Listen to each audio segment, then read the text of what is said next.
Hello, my name is Laurie. I am an instructional designer and the co-founder here at RbeanLMS.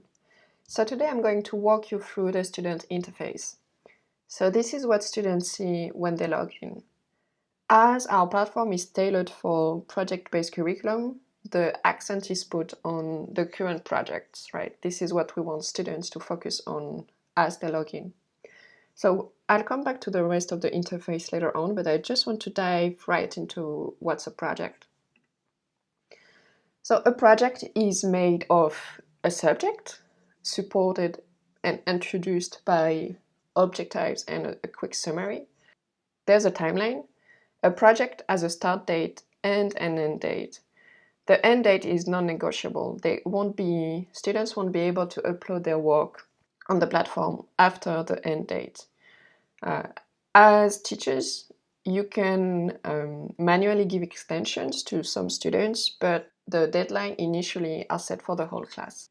This project doesn't have any staff or peer reviews. We'll see in another one how it looks like. But there's a wrap-up, which is a self-reflection form to be submitted to complete the project. This is where students submit their work. So they can submit different type of work depending on how you've configured the project. This is a very simple configuration. Students just upload their work, but you can have them submit a video, directly an answer to a form. You can also have, if you are running a coding program, like we do initially at RbeanLMS, right? We produce coding curriculums. If it's a coding program, you will have a code-specific way to submit work, but this is the basic one. We've got only one kitten as a team member in our project because this is a solo project, but we also have group projects. What is attached to a project? Well, you've got resources. So this is the resource, the course that the teacher would produce. And students have access to all the resources given by teachers. But as you can see, this is a strictly pool model. They don't have to go through all the resources. This is obviously a pedagogical choice, not to make students go through resources. But because we want to cater to different types of learners, and some of them learn faster than others, we refuse to force them to go through the resources.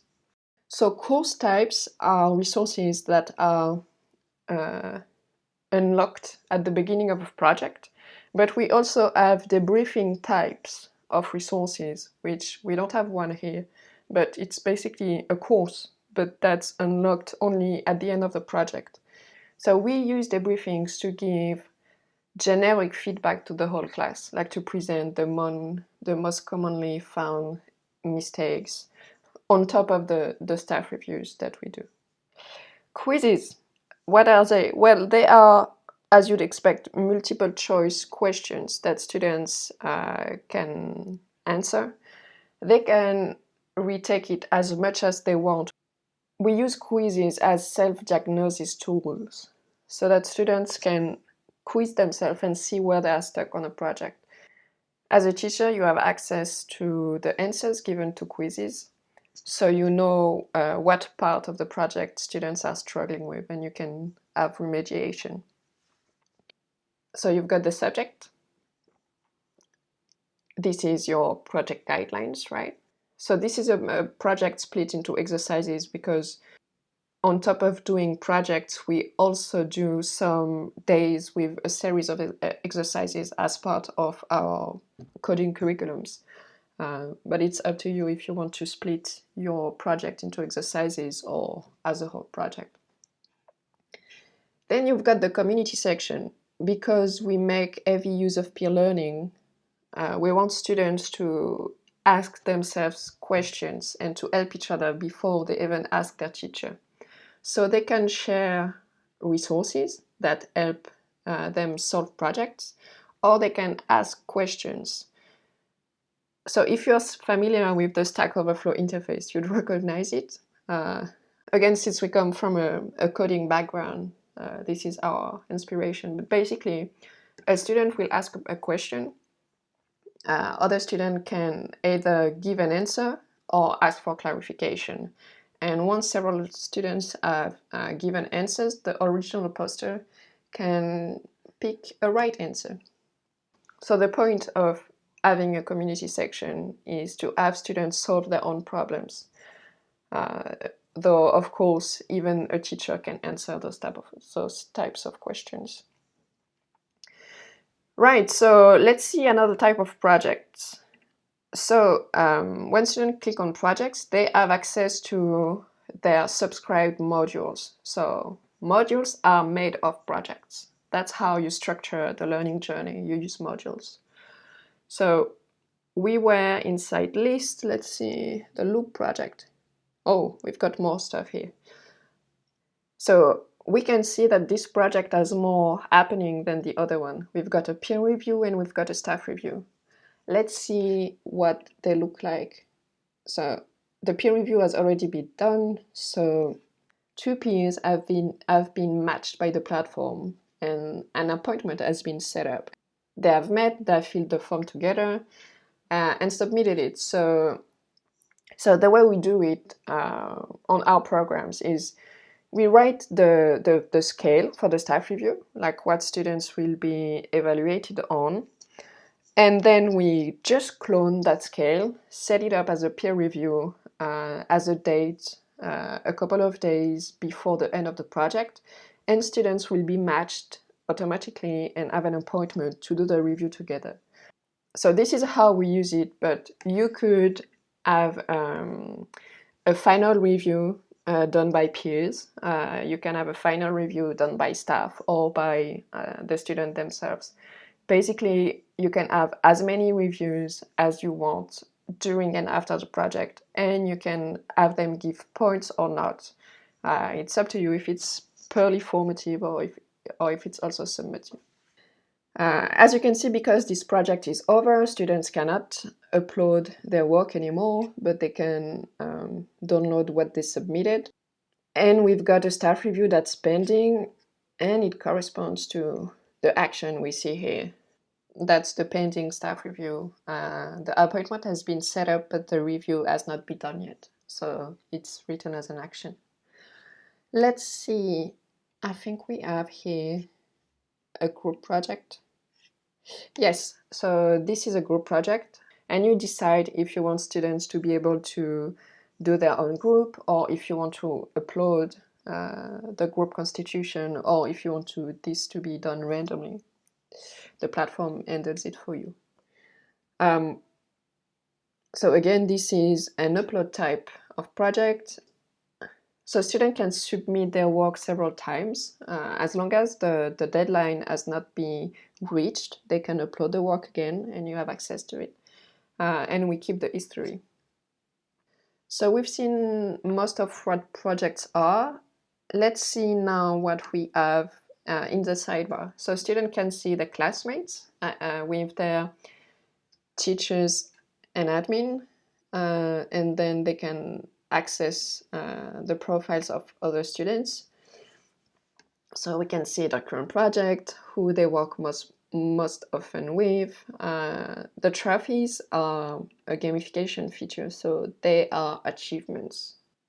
So the achievements are school dependent. Those are coding related achievements. We've got a few community questions type of achievements.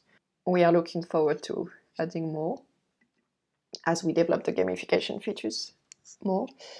And you've got here you've got also here the reputation points, which are also a gamification feature and which represent the involvement in the community. So the way we use it is if students do something detrimental to the community spirit, we take points off, and if they do something positive for the community, we add them. Now let's see those last sections. So the work journal is like a small block for each student to write notes and organize on their projects. So they've got tags, a rich interface to create new notes, I will show you in a minute, and If they've made the note public or shared it with some friends, the others can comment on their note. And when they need to create a new note, so here's the form to create a new note. They can add images, link, embedded video, whatever, and they can organize with tags and then decide who they share their notes with. So this is to promote construction of knowledge and autonomy. Then we've got flashcards. So flashcards behave as you would expect them to do. It's for students to quiz themselves on specific points. If they get it right, the next recall of that specific card will be spaced more, and if they get it wrong, the card will be proposed again much more sooner. So flashcards are set up with the project. When you create a project, you set a deck of cards attached to the project to make sure that students will be able to revisit the notions contained in the project later on for months, that they will revisit what they've learned on the project. Very soon, students will be able to create their own flashcards to target the pain points that we didn't identify for the project. And then they've got the e-learning. So this is all the resources that they have unlocked through projects. You can also configure permanent resources that are always available and not attached to a project. What we are working on right now is allowing students to blend their own notes into the resources so that they have the whole picture of the teacher-provided knowledge and their own addition to it. Right, let's come back to the home page just to wrap things up.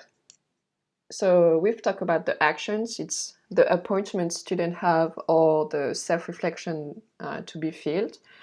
They've got that agenda with the workshops, warning when project ends, and anything else they need to do. So this is automatically populated from the project data. And finally, we've got a social feed. So we don't actually use it on our own programs because we like having a separate Slack or Discord server just so that students can feel they can have private discussions and socialize outside of the work environment.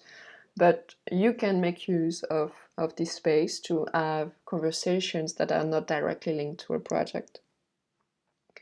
It looks and behave like social media, so it's easy to get a grasp of.